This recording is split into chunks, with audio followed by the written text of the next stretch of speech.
Plans to create artificial witches were promptly brought to an end when one of the experimental subjects lost control. The laboratory was destroyed, and the chief researcher had died. The project was quickly shut down thereafter.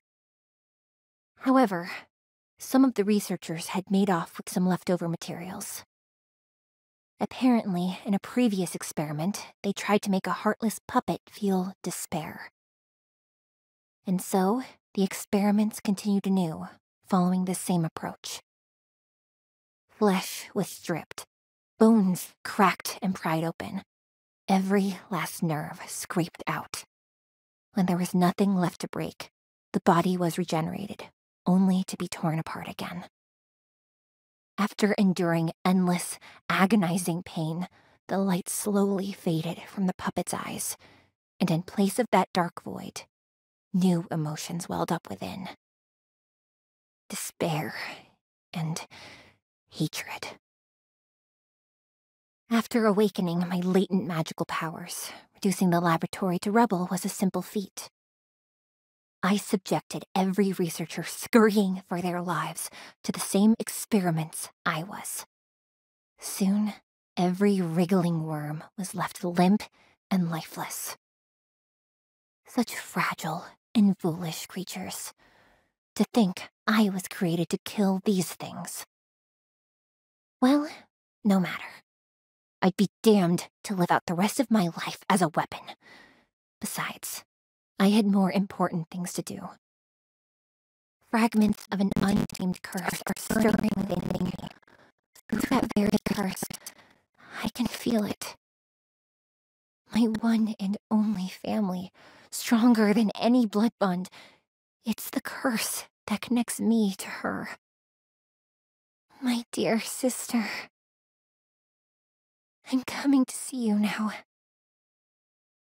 When I finally met my big sister, she was different from what I'd imagined. Her appearance was that of a young girl with limbs so thin and frail. Her body looked like it would fall apart at any moment. You're my little sister? She tilted her head, eyes remaining expressionless. Yes, dear sister. We are but imitations of life created by those foolish humans.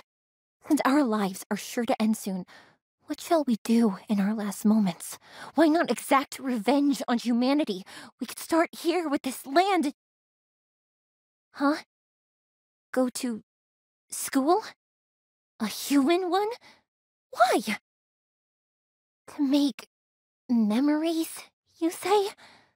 Why should we do something so human? Mother Myrtillier told us this.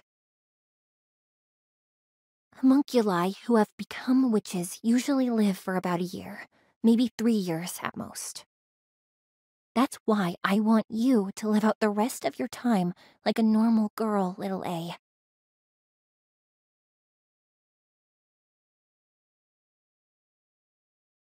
The human school was horribly boring. The underdeveloped human children were constantly engrossed in their inane babble or petty quarrels, sometimes erupting in shrill laughter. It all seemed like nothing more than a baffling experiment to me. Whenever I caught a glimpse of my sister in the halls, she was always by Mother's side. Seeing that each time made my heart ache harder and harder. Mother had told us to live like normal girls. But I'm man-made. Nothing about my memories, my heart, or even my sense of time is normal. As long as I could stay with my big sister, I was content. And so, I played along with the human charade and went to school.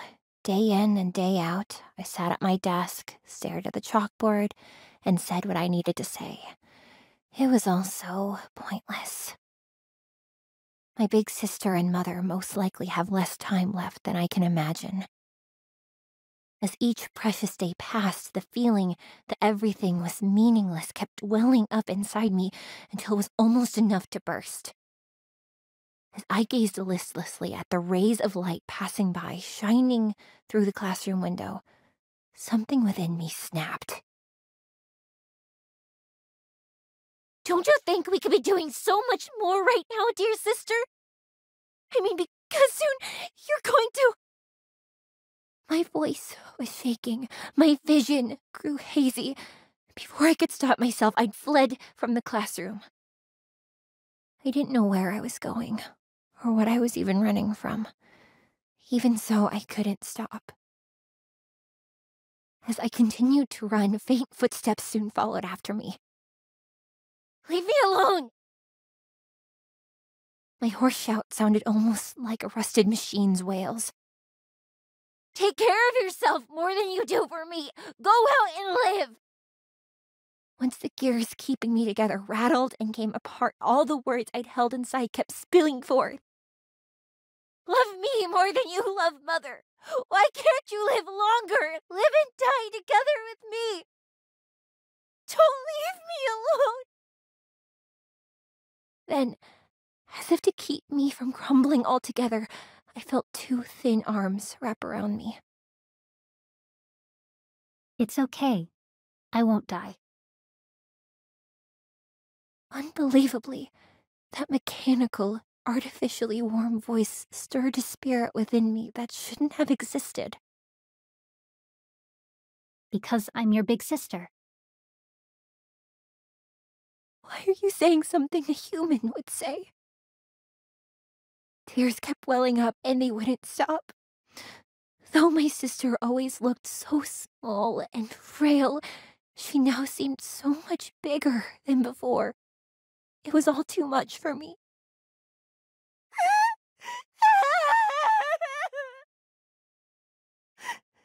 No! I don't want you to die! As I sobbed and heaved, her small hands kept gently patting my head.